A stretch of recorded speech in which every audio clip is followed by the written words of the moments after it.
সুপ্রিয় দর্শক, আসসালামু আলাইকুম।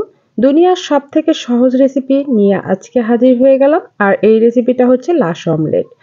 লাশ অমলেট তৈরি করতে পারে না এমন মানুষ খুব কমই পাওয়া যাবে। অল্প উপকরণ দিয়েই এই রেসিপিটা তৈরি করে নেওয়া যায়, কিন্তু খেতে হয় ভীষণ মজার।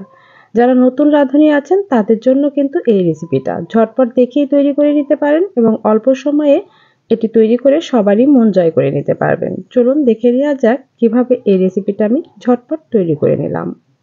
রেসিপিটা তৈরি করার জন্য প্রথমে লাগছে আমার দুটো ডিম, আর দুটো ডিম নিয়ে নিচ্ছি আমি একটা মিক্সিং বলে। ডিম দুটো অবশ্যই কিন্তু রুম টেম্পারেচারে হতে হবে। এর মধ্যে দিয়ে দিলাম 1/4 কাপ চিনি আর স্বাদ মতো সামান্য একটু লবণ। এখন হ্যান্ড ব্লেন্ডারের মাধ্যমে খুব ভালো করে এটা বিট করে নিতে হবে, যাতে করে চিনির যে দানা অংশটা থাকে সেটা একদম মেল্ট হয়ে যায়।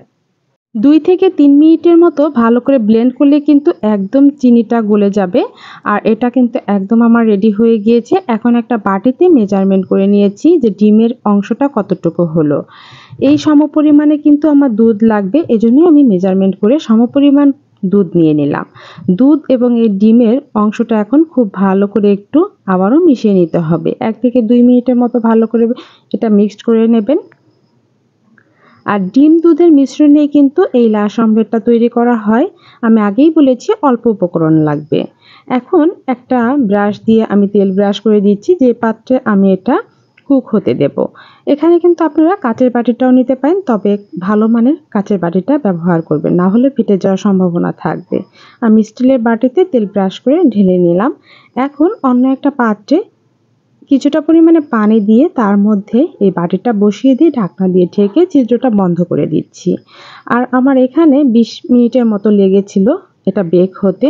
20 মিনিট পরে দেখিয়ে দিলাম, আর ঠান্ডা হওয়ার পরে আপনাদের সাথে এটা পরিবেশন করছি যে কেমন হলো। আর গরম থাকা অবস্থায় কিন্তু কখনোই এটা বের করতে যাবে না, তাহলে দেখবেন এটা ভেঙে যেতে পারে।